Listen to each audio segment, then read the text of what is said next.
আজকের ওয়েদারটা ভীষণ সুন্দর, একটু ঠান্ডা একটু গরম। সকাল সকাল ঘুম থেকে উঠেই লেগে পড়লাম রান্নাঘরের কাছে। আমাদের গ্রামে কিন্তু বন্ধুরা অষ্টপ্রহর শুরু হয়ে গেছে। কালকে আর আমার কীর্তন শুনতে যাওয়া হয়নি, কালকে গিয়েছিল শাশুড়ি মা। সকাল সকাল উঠেই আমি প্রতিদিন কিন্তু এভাবেই গ্যাস মোছামুছি করি। সে যেটা নিরামিষের দিন হোক বা আমার আমিষের দিন হোক, আমি যদি গ্যাস না মুছি তাহলে আমার একদম ভালো লাগে না। তোমরা অনেকেই বলতে পারো গ্যাসের এই তলে কেন বাটি রেখেছো।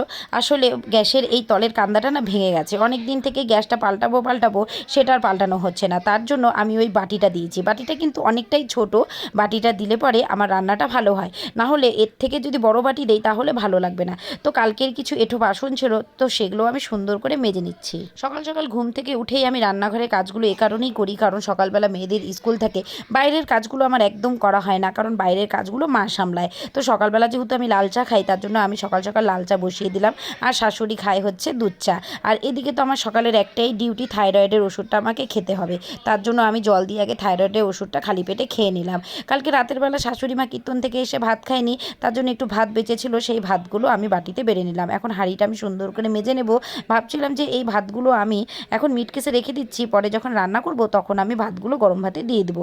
আর চায়ে কিন্তু আমি প্রতিদিন আদা দিয়ে খাই, তাই সুন্দর করে আদাটা ছেঁচে নিলাম। এই দেখো আদাটা কি সুন্দর লাল চায়ে দিয়ে দিলাম, তার সাথে একটু দিয়ে দিলাম লবণ। আর লাল চায়ে কিন্তু আমি সবসময় হচ্ছে একটু লবণ দিয়ে থাকি। অনেকেই কিন্তু তোমরা লাল চাটা লবণ দিয়ে খাও না। তো হাঁড়িটা মাজতে মাজতেই পাশের থেকে কাকিমণি আসলো, বলছে যে তোমাদের বাড়িতে কি কুমড়ার ডোগা আছে? তো আমি বললাম না, আমাদের কুমড়ার ডোগাগুলো একদম ভালো না, পাশের বাড়িতে দেখো ওখানে অনেক কুমড়ার ডোগা আছে, তুমি সেখান থেকে নিয়ে আসো। সেখান থেকে নিয়ে এসে পারলে পরে আমাকে দুটো ডোগা দিও। মাজতে মাজতে আমি ভাবলাম না আমিও যাই, কাকিমণি যখন কুমড়ার ডোগা কাটবে তাহলে আমিও সাথে যাই, সাথে গিয়ে আমিও দুটো ডোগা নিয়ে আসি। উনি একা একা কেন কাটবে, পাশে আমি থাকলে দুটো পাতাও নিয়ে আসতে পারবো। তো দেখো এখানে কি সুন্দর কুমড়া গাছের ডোগাগুলো। গ্রামে থাকলে কিন্তু বন্ধুরা এটা একটা সুবিধা, এখানে টাটকা টাটকা শাকসবজি পাওয়া যায়, আর টাটকা টাটকা জিনিস কেটে খেতে কিন্তু ভীষণ মজা লাগে। আর দোকান থেকে নিয়ে আসলাম বিস্কুট, কারণ ঘরে বিস্কুট ছিল না, তার জন্য আমি বিস্কুটটা নিয়ে আসলাম। আর এদিকে কিন্তু আমার ভাতের হাঁড়িটা বসানো হয়ে গেছে। তার সাথে ভাবছি চাটা যখন খাবো তার আগে ভাতটা বসিয়ে দিই। ভাতটা বসিয়ে দিয়ে আমি চাটা খেলে পারে ওইদিকে ভাতটাও হতে থাকবে আর আমার চাটাও খাওয়া হয়ে যাবে।